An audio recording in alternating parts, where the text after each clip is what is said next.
लातूर शहरातून एक धक्कादायक आणि मन हेलावून टाकणारी घटना समोर आली आहे। शाळेत सुरक्षित असायला हव्या अशा चिमुकल्या मुलींवर शाळेतच लिपिक आणि विनयभंग केल्याचा गंभीर आरोप झाल्याने संपूर्ण लातूर हादरून गेला आहे। पालकांचा संताप, शाळेत गोंधळ आणि पोलिसांची तात्काळ कारवाई। नेमकं काय घडलंय बघूया या सविस्तर रिपोर्टमध्ये। लातूर शहराच्या पूर्व भागातील एका शाळेत घडलेल्या या धक्कादायक घटनेने परिसरात खळबळ उडाली आहे।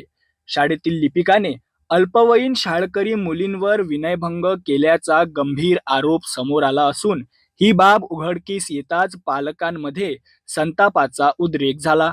घटना समजताच पालकांनी तात्काळ शाळेत धाव घेतली आणि लिपिका विरोधात गुन्हा दाखल करण्याची जोरदार मागणी केली।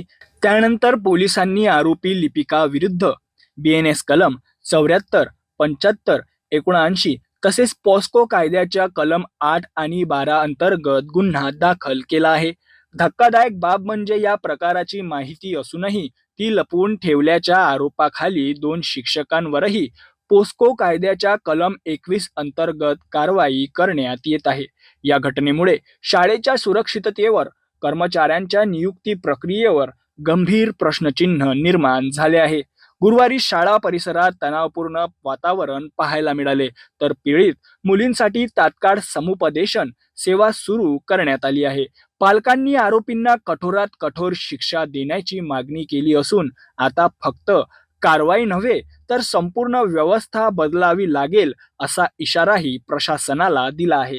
ही घटना केवळ एका शाळेचा विषय नसून संपूर्ण समाजाच्या सुरक्षेचा आणि पालकांच्या विश्वासाचा प्रश्न बनला आहे।